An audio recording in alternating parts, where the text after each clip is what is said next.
Tuesday is the deadline for military and overseas voters to cast their ballots. And we want to make sure that not only every civilian absentee mail-in valid voter is counted, but also that every man and woman who are serving our country, that their votes are counted. So thank you, and we are happy to take questions. Let's do some questions. Should I stay for? Sure. I'm sure you want to talk to Kathy. Any questions? Dennis? Can you tell us where we stand right now and what you know of challenges, legal challenges from the Trump administration, and how are you preparing to deal with those? So I think, basically what you know that's been publicly reported, that's really all we have at this point. So, and I can't talk about active litigation, unfortunately. So you could, but as things are filed, of course, those will be publicly accessible. Do you have attorneys that are going to handle that, or are you bringing in somebody from the outside, and who would that be? We have a mix of, what we've been doing all along with all the litigation that's been flying this year is we have a mix of in-house and outside counsel.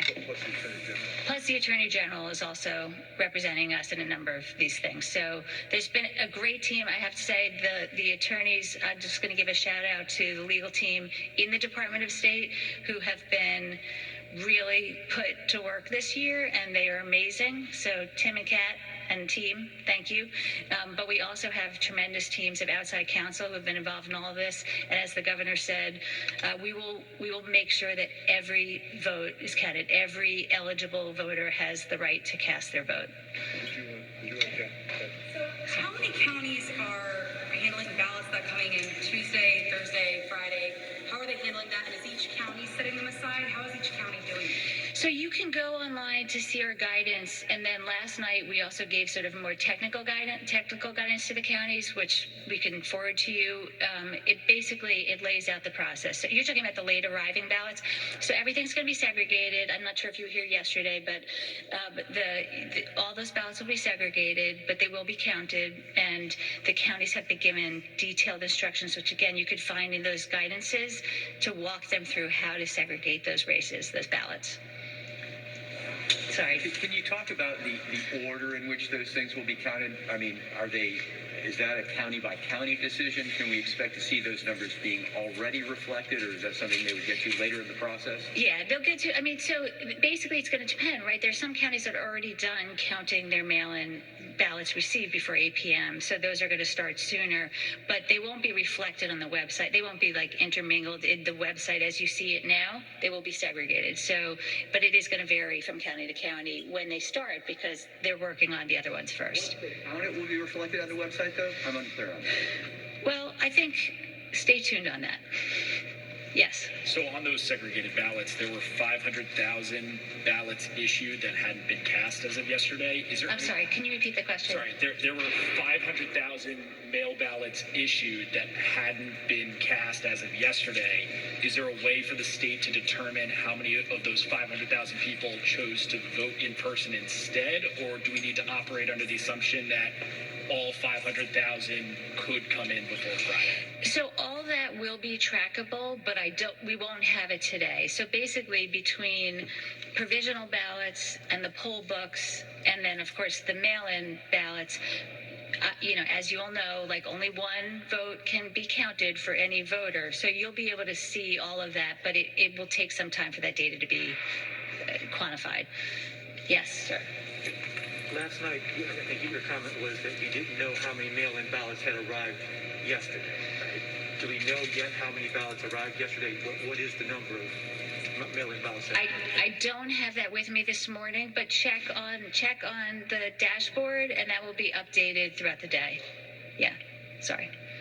Jan? Representative Benninghoff keeps raising this point about how ballots that arrived yesterday that can still be counted may not have a legible postmark on them, and raising questions about whether or not they should be counted or not. And he said it's because of the prepaid envelopes that the state provided. I was wondering if you could speak to that.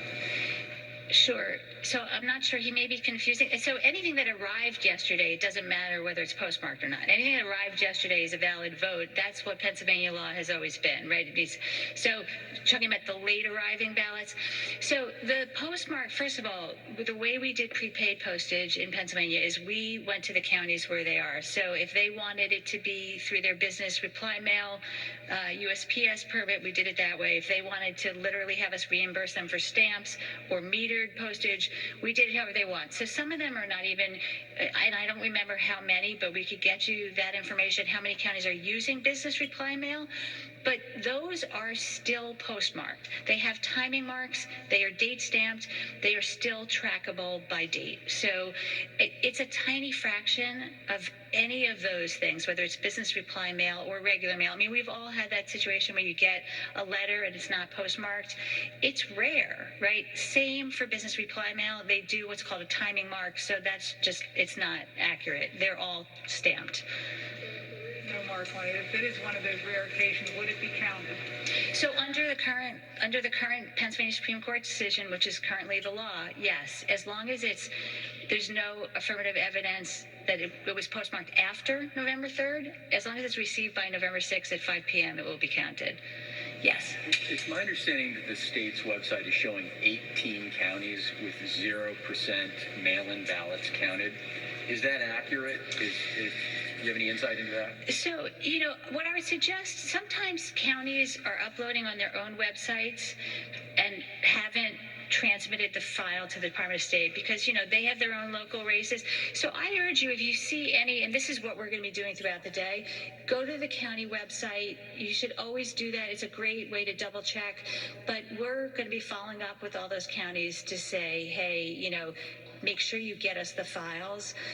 Some of them, this year, because for the first time, we had a website that was going to itemize the mail-in ballots from the in-person ballots from the provisionals.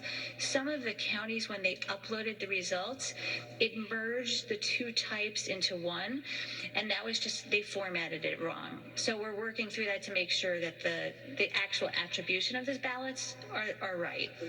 Notice that there's a larger than expected number of counties that have reported. No. Yeah, it doesn't mean that they haven't counted. It may just be that it's just not uploaded to the Department of State website yet. So I do urge you to check the county websites and see if that's available on their website. Last thing, I'm sorry, if I can just double back on something. If I heard you correctly in your introductory remarks, it was between 2.5 and 3 million mail-in ballots. Is that, and you're roughly 50%? If you could speak with as much specificity as possible regarding that would be helpful. Well, I think, the numbers that I gave yesterday, it was just under 2.6 million, as I recall. But again, I'm not sure what has additionally come in. But so as of yesterday, at some point, it was just under 2.6 million that had been cast. And that's when I think I said it was 83% or something like that. So we can get back to you. Again, go on the website. You'll have that information available to you. I just don't have it at my fingertips today. Okay. Yes. Can you tell us how many mail-in ballots are outstanding on a county-by-county breakdown, or is that also on the website? It's on the website. Yep.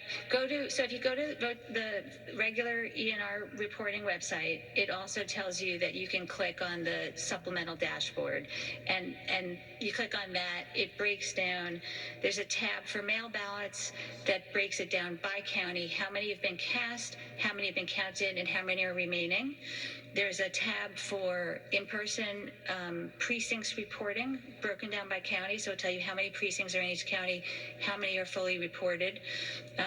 There's a tab for provisional ballots, but you won't see those numbers yet. Kathy, I think we have a question. Okay, thank you. No?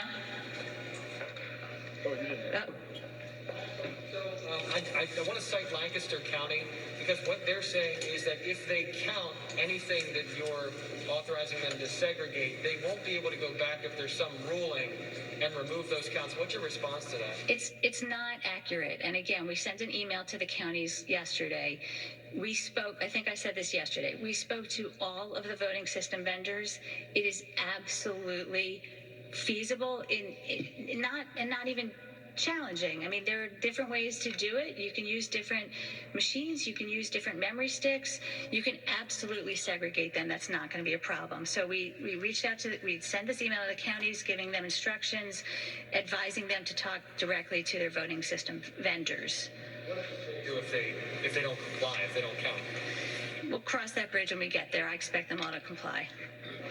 All right. Thank you. Thank you.